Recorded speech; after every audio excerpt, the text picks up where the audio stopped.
Objects connected Two rods. by tokies. Strings. Okay. So yesterday we looked at rods. They were rigid things. They didn't move. Right. We considered rods being either of no weight or attached to the object, like a tow bar. Okay? So today we're going to be looking at objects connected by strings. There's three main differences between this and rods. Okay, so the first one is a string can change direction.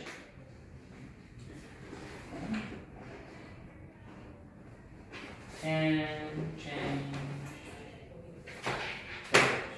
Okay, and what do I mean by direction?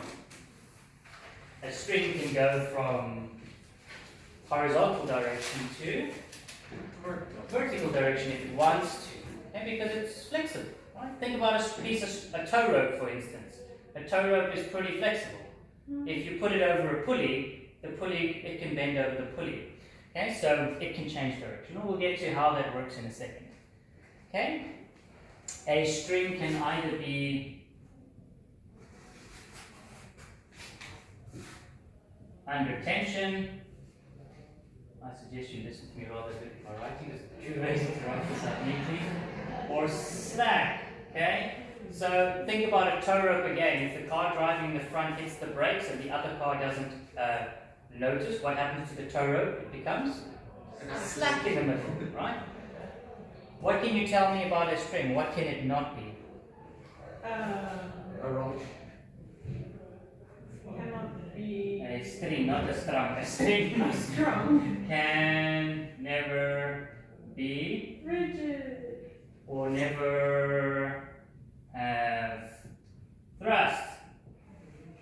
Remember, thrust is that inward motion, right? If there's an inward motion, what's going to happen to the string? It's going to become slack. So a strung can never produce thrust. Okay, so that's very important. When the string is strong, it can never produce force. Okay, we are also, for the purposes of using connected objects, when we're dealing with strings, we're not going to be considering strings that can stretch. Okay, so we're going to assume that the strings are a fixed length, so we're not going to take any stretching forces into consideration. I don't know, do you guys do that in physics? No. Thank goodness, because it gets really painful. Okay? So We did extension, but not. We did extension. Not tension was extension. Okay, so separately. Combining the two, well, you can imagine if you've done it, it's really painful. Okay, have a look in your textbooks. I don't know what page it is, but it's that big red box called Key Point 5.2. It's 116. No. We don't talk page numbers here. We don't speak of such things. Well, it's under objects connected. So I want you to just have a look at the diagrams there, okay? And look at the pulley system. And again, what we're looking at and considering here is Newton's third law. For every action, there's an equal and opposite reaction. So if you have a look at those weights in that example, let's assume that maybe they are in equilibrium, it doesn't really matter. It just means that the force pulling down on one of the objects must be equal to the force pulling down on the other object. Because if we had to actually lengthen that string out, okay, the forces must still be acting in opposite directions to each other. Okay? So imagine taking one of those strings, like ignore the pulley, and consider what the forces are. Okay? They're still pulling forces. Remember, they can't be thrust, so they can't be inward forces. Otherwise, they would be slack, and well, that's a topic for another day. Okay? Now, I like how the textbook has said this. I don't know which page it's on or where it's written. It's right underneath the box, and I actually think it's very accurate of the way they said that. Okay? And they say it is wrong. It is wrong. Very wrong to apply Newton's second law when direction changes, even if it gets the correct answer. It is mathematically wrong to bend a vector around a corner. So what do I mean? I'm saying when we are looking at Newton's second law with a string, remember it can bend around a corner, right? So actually, do we really need to consider this thing as bent around the corner? Why don't we just bend the vector straight again? right? Because actually, if there's a string, let's say we have a tow rope going around the pulley and it's going down, there's a weight on the block here, okay? The weight is applying a pulling force, but the block is also pulling back at the weight. Okay, so which way is the force going to go? Huh? Can't we just stretch this thing back out and say, doesn't it just look like that? We could. But that's only assuming But- that it's a race for a pulley. It's wrong. It's wrong to do that. And Why are you showing us? the reason I'm showing you this is why do you think it's wrong? It might give you the right answer if everything goes according. If everything just like flows nicely. What variable always happens in this direction that doesn't happen in that direction? Gravity? Gravity. Okay? That's why you can't just bend this around the corner and flatten it out again. Because now you're just going to ignore the gravitational force here.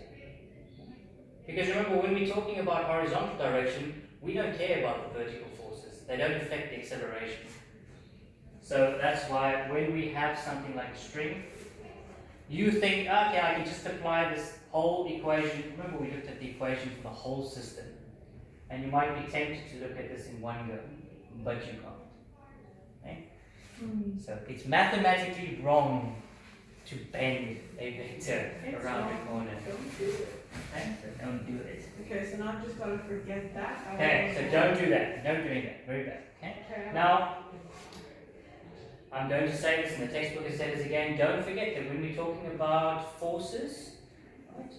Usually we're talking about forces at what kind of accelerations are it? Changing acceleration or constant acceleration? Constant. Why? Because we have all those formulas that we can use. Okay?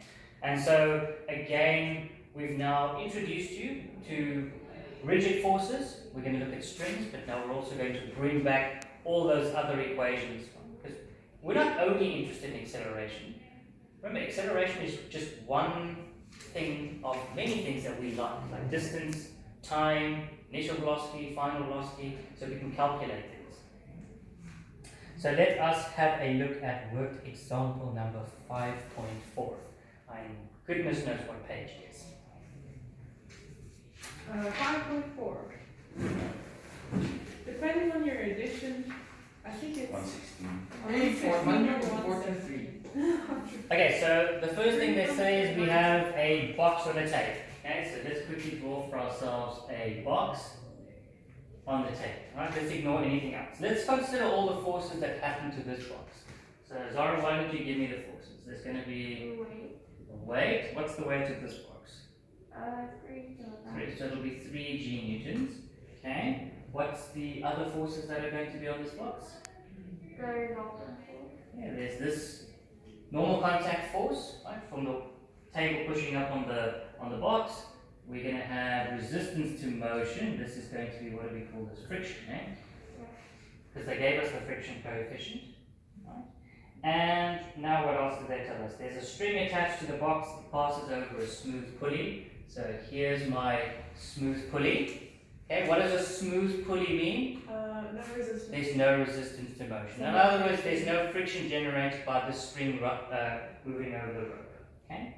Right, and we have this little string going down over the pulley. I'm not going to attach it so we can see it. Okay? It goes down over the back of the table, and we have a weight. Right, so this thing also has forces on it. So what's the weight of this object?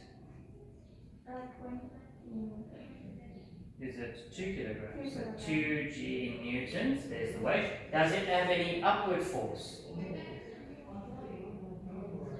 Well, wouldn't you have tension going here towards it and then again up from it? Absolutely. Okay. There's a tension force here. This weight is pulling the box off the table. Or is the box pulling up? We don't know. We don't know. It's a surprise. Okay? And so we'll just, remember this is a string, so we can assume that it's not going to be towards each other. But that makes sense because a 2 kilogram block's not going to start going up unless we were in zero gravity or something. Okay? Right, what other information do they give us? That's it, eh? No other forces. What do they want us to do? Find the tension in the springs. In action, they want us to find this force, the tension between the two objects. Okay? Now we need to set our direction of motion, right? Again, we have to make an assumption. Which way do you think this direction of motion is going to be? That way. Down. That way. That way. Okay? Where's it going? It's like, Okay, so I'll set acceleration in the same direction just to make life easier. Is that the only direction of motion? Where's the other ones? Down. There are two directions of motion here, and we need to consider them separately. This is why we can't look at the system in one go. Because remember, this box is going to move in that direction, but that thing's going to move in this direction. but if the weight weighs less than the box, It would be in equilibrium, it wouldn't move. There would be no motion. But we are considering the only possible direction of motion. Unless I apply a pulling force in this direction, there's no way that this object is going in that direction. That makes no sense, okay? So either this thing weighs enough, there's enough friction force to hold this thing in equilibrium, or this thing is heavy enough to pull it down. And that's what we're going to now find out. And we'll be able to find that if we can find the tension. If the tension is more than the resistance, well, then the box is going that way. Okay? So let's have a look and find T. So what do we need to find T? We need acceleration. Okay, well we need acceleration, correct? Can we, like the previous examples, look at acceleration in one go? Can we bend space-time and pick that guy up and then just consider the whole system? no. No, because they are acting in two different directions. We actually know the direction of motion here. Is the acceleration of this object going to be 10 meters per second?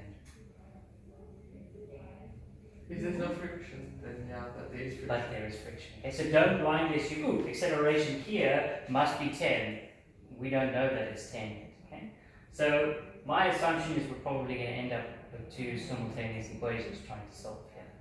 So let's consider these components separately. Usually, if you had one direction, you would have solved to find the acceleration. And because you had the acceleration, you could just plug it into all of those equations. You see how that worked yesterday? Right? You solve for one, then you move to the next step, you use the previous example, or the previous answer, you plugged in your acceleration again, which is why you had your acceleration stored in your calculator. Yes? In an exam, will they be like 20? No, not like that. You will not get question 7 in your exam. That's Like, easy those are as repetitive. Okay, so let's consider the forces horizontally. Okay? I need to know quite a couple of things, don't I? I can't work out the friction force because I don't know the normal contact force. What is the normal contact force? 3 parameters? So 30 newtons. Okay? What is the friction force then? What was that coefficient of friction? It was 0.1, wasn't it? 0.5. 0.5 times 30 newton, that gives me 6. Yeah. Wait, no, it's 15. Yes, of course. Sorry. Wrong moment. Okay, 15 newtons. Okay, so now I have my forces. Is this thing in equilibrium? I don't know. Okay. So I'm not going to resolve. I'm not going to make one side equal to the other side. I'm going to assume that there's motion and solve in that way. In other words, the equation I'm going to use is net force in the direction of motion. Remember, I said direction is that way. Is equal to mass times acceleration. That's Newton's second law. And this is what they meant by you can't apply Newton's second law to the whole problem when the direction changes. Okay? Because the way we treat this is differently. So what are the net forces? So we're going to add up all our forces. The direction of motion is horizontal. Do I need to worry about the vertical forces for this thing then? No, just the horizontal forces. The one force happens to be T, that guy there. I don't know what it is, but that's what I'm trying to find. And the one acting in the opposite direction is resistance. Okay? It's acting in the opposite direction, so it'll be minus 15. So those two forces must equal the mass of the object, which is 3 kilograms times the acceleration. Now, if this was one shot, we could have probably solved for A, but unfortunately, It's not. that's, so now we were kind of stuck. But we have another component to consider. Okay? What are the forces affecting this thing? So again, we say force is equal to mass times acceleration. Now we'll look in the the vertical direction. What are the two forces acting in the vertical direction? But look carefully at my direction of motion. Which is the positive force? The 2G. So that's 20 newtons. Which is the force acting in the opposite direction? T. The tension force. Okay? And that must equal mass times acceleration. The mass of this object is 2. Okay. So here we have two equations, and guess what we can do? Solve simultaneously. Okay? Now, what you can do is make t the subject and solve for t. Am I interested in the acceleration? Now, what am I trying to solve? T. T. So I want to make t the subject, because if I make t the subject, I want to solve for a. But these guys aren't the same, and I don't want to divide this by 3 and this by 2, because that's going to get messy. What's an easier way to make these equal to each other? Have a look at these numbers here. Times by 2 and by 3. Yeah, multiply this guy by 2 and multiply by 3, because this will make 6a and 6a. So let's remember that. We And want, then you also times the other side? No. well, we want 2 of these guys. Yeah, well, you have to times the other side. But I want 2 of these guys. Because 2 of these guys is equal to 3 of these guys. Okay? You see what I did there? Okay. I wanted to make a the same on both sides. So I multiplied this one by 2, but I can't multiply one side by 2. It's an equation, I have to multiply both sides by 2. So just imagine this is 2t minus 30 equals 6a, and this will become 6t minus 3t equal to 6a, and I'll just make them equal to each other in one step. If you want to do the intermediate step, the one in between, go for it. And from here we can just, so what are we going to get? 2t minus 30 equal to 60 minus. Okay, so that's going to be easy to bring this guy over here, become 5t, take that guy over to 90, t is equal to 80. So that's the tension of the objects, okay? So based on the tension and the friction force, in which direction do you think the box is moving? We've worked out t to be 18, and we worked out the friction force, the maximum, remember this is maximum friction force as 15. So which force is greater? T. Yeah, the net force is 3 newtons in that direction. So this object is Moving. not just moving, it's accelerating. If it was moving at constant velocity, the net force would be 0. Yeah? So it's accelerating in that direction. Okay, what does part B ask us now? It says, find the height of the table based on some information. Oh no. No, Finding the height of it. no, oh no. Oh. Okay, right. H. So this kind of leads me into something. I want to find the height. So let's just get rid of that guy. We'll do it up on the side there. Right, based on my answer, what can I do? I've actually just wrote the equation that I want to go off. Oh no. What was it? 20 minus t equals 2a. That was for this guy. Your T always. Okay, I could have used this one, but it's just going to be more painful. Yeah, look like it's So now that I have t, what can I find? Acceleration. I can find the acceleration. Okay, I'm going to substitute for t. I'm going to get 20 minus 18 equals 2 times a. So that's going to be 2. We can see that acceleration is going to be 1 meter per second squared. Okay? In that direction. And that makes sense because this object is going to fall down now. Okay? We are now considering this is supposed to be a ball, apparently not a ball. Well, it's a square ball. It's a square ball. And the ball went to the hairdresser, and that's how it came out. No, it's just from Minecraft. From yeah, to Minecraft ball. There we go. How do they draw circles in Minecraft? They don't. So it's a square. Yeah. So that's a ball. Yeah. Okay, It's a Minecraft. ball. There we go, Minecraft ball. Okay, so we have the acceleration. What other information did they give us? They told us time, hey. Yeah. Okay, so this ball, which is whatever it is already how many centimeters below the bottom of the table? 8 centimeters. 8 centimeters, right? Now, centimeters, not meters. What do we usually work in with forces? Meters. So don't forget that. Okay, and it takes how long for this thing to hit the ground? 1.2. 1.2 seconds.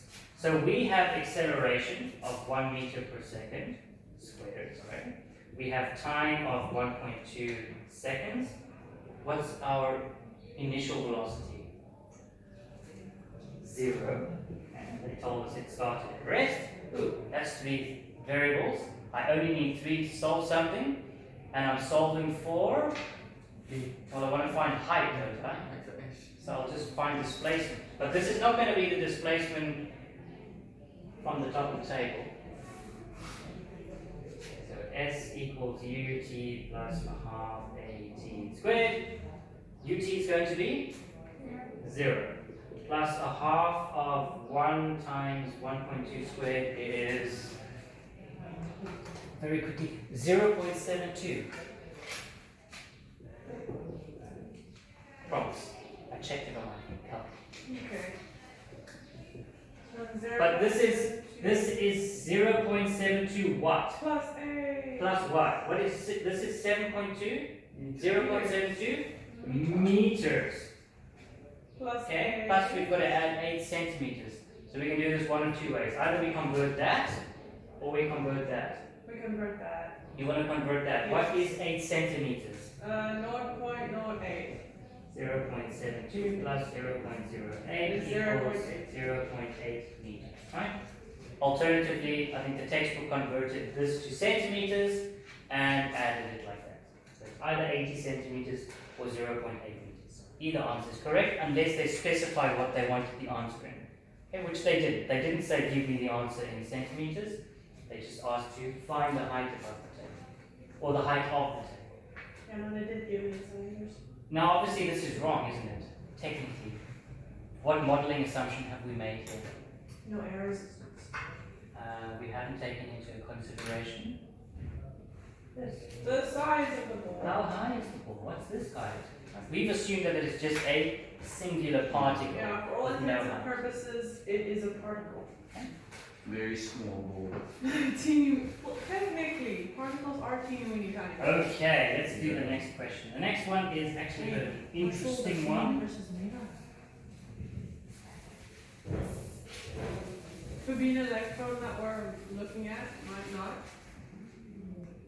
I mean, it's a little circle. Okay, we have a crate on a hill. What's the slope? Quickly, somebody. 20 degrees. 20-degree slope. There's our lovely crate. Right. What forces is, well, what's the weight of the crate? 500 kilograms. 500 kilograms. So there's the weight of the crate. They gave us friction force, didn't they? 0.1. 0.1. So in other words, we have to work out friction ourselves. Friction's obviously, okay guys. Oh no, there's friction. Mu is 0.1, so it's pretty easy to figure it out. Okay, hold on. Let's backtrack. A crate of mass 500 kilograms rests on a slope and is attached to a rope. So let's put the easy things in. Here's the pulley. There's the rope going down, and there's some force being applied to this pulley of 2,000 newtons, I believe. Right? They did the not good. They did that?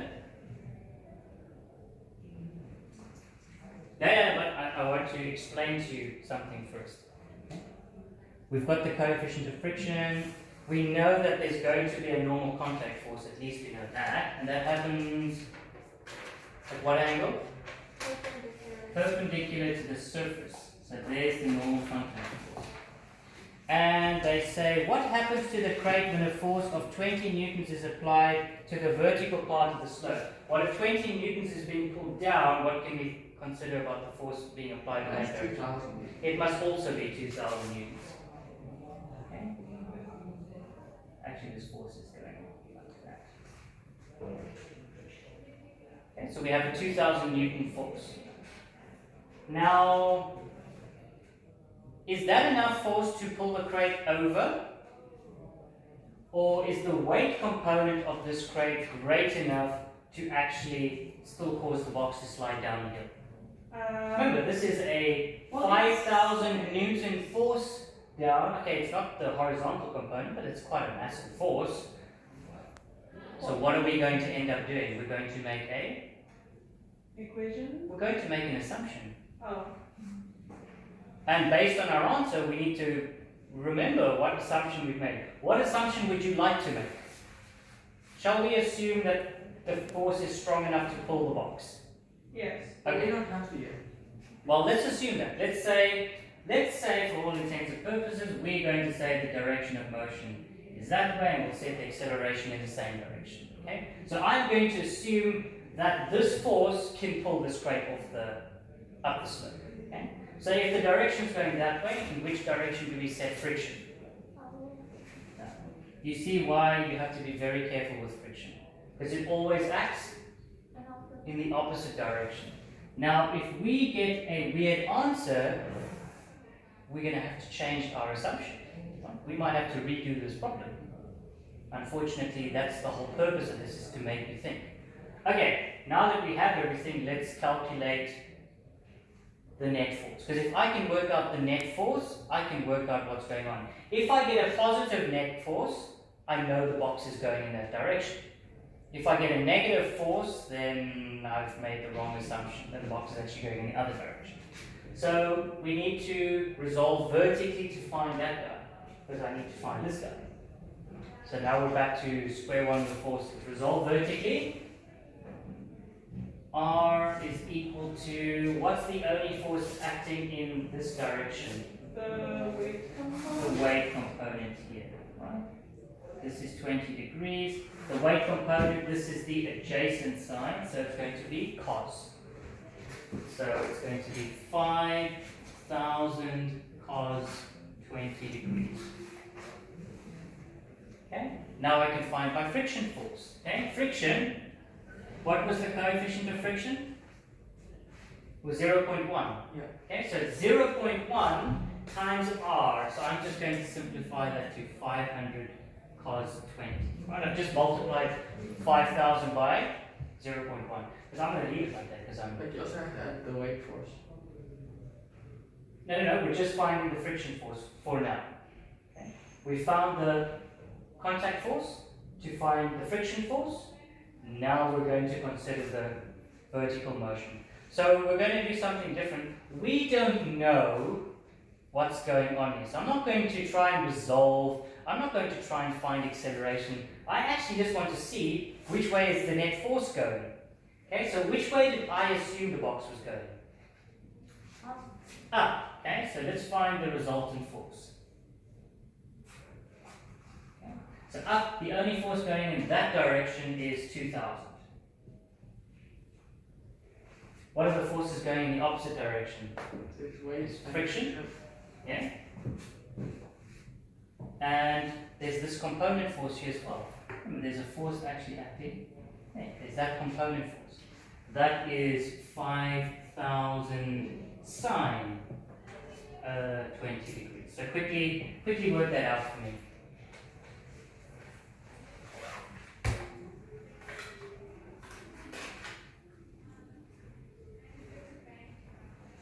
You can round to three significant figures.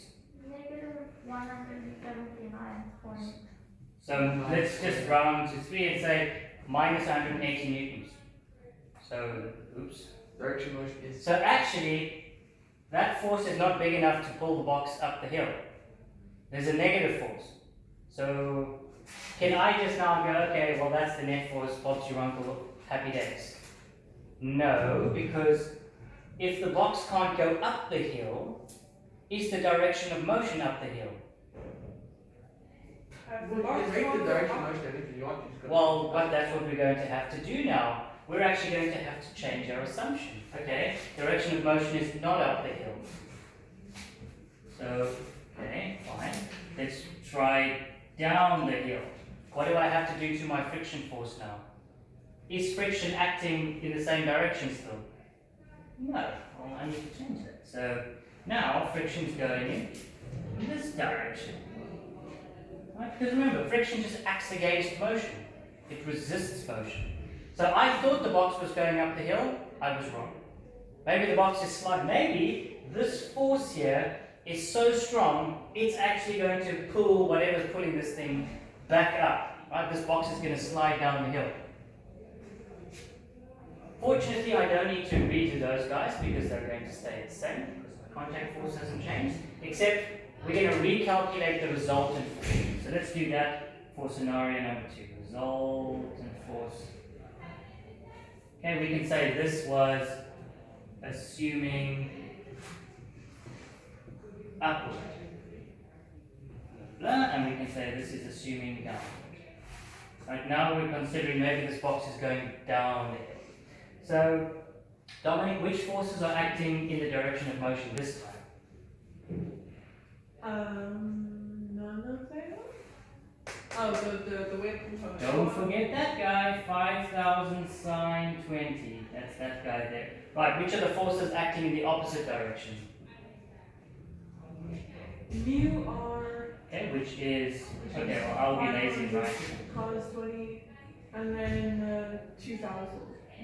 So quickly work out in the calculator for me what that is.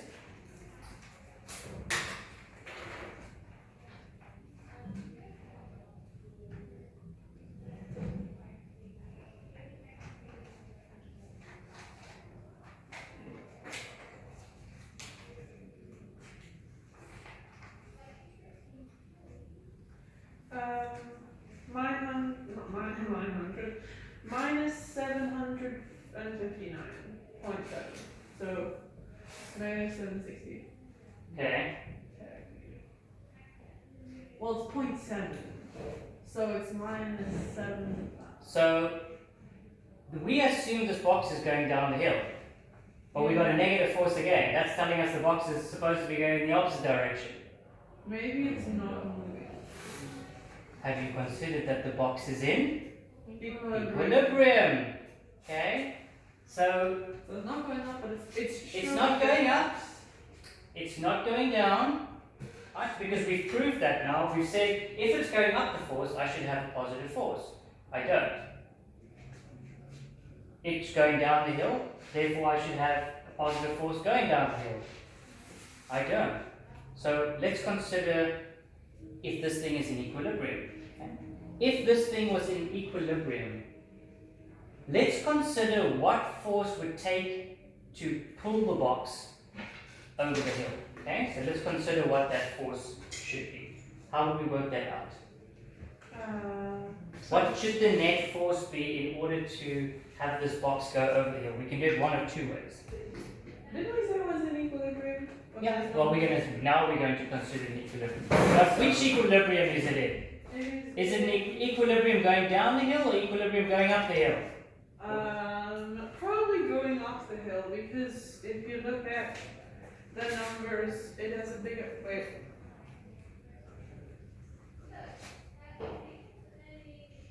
It is going in one of two directions. Okay.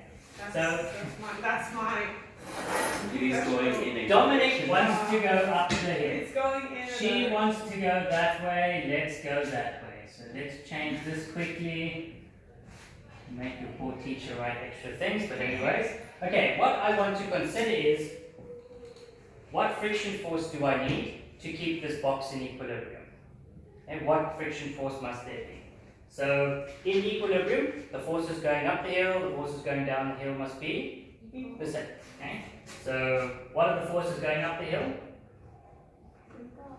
2000. That's going up the hill.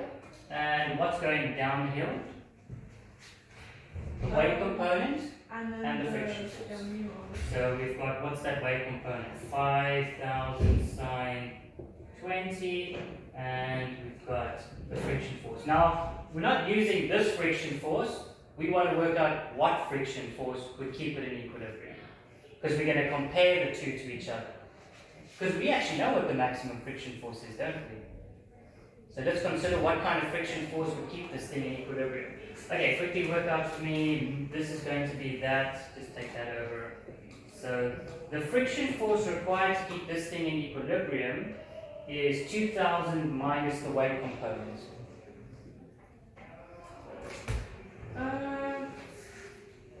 290. You should get 290. Okay. So we only need 290 newtons of friction to keep this thing in equilibrium. And what's the maximum amount of friction that we can get? 500. Quickly work out that for me. It's, I think, 498. 470. Okay, so max friction is 470. And how much friction do we need to keep this thing in equilibrium? 290. Only 290. So our max friction is greater than the maximum amount of friction required to keep this box in equilibrium. So, is the box going up the hill? Is the box going down the hill? No, the box is in equilibrium. Okay? The friction is enough to keep the forces in equilibrium. Because remember, friction can increase. Okay? We haven't applied enough force to get maximum friction yet. We can continue applying the force and the friction will get greater and greater and greater up until a point where we get to maximum friction and then the box will move. Now you can actually calculate that force as well if you wanted to. Cool. Don't worry, the homework questions are not as as horrid as this. Okay, but it's trying to make you think outside the box. Okay? Don't always remember we can make an assumption, and if we don't get the result we want, we make another assumption. And if we still don't get the result we want, we need to come up with a conclusion. And sometimes the conclusion is just not what you expected. Right, so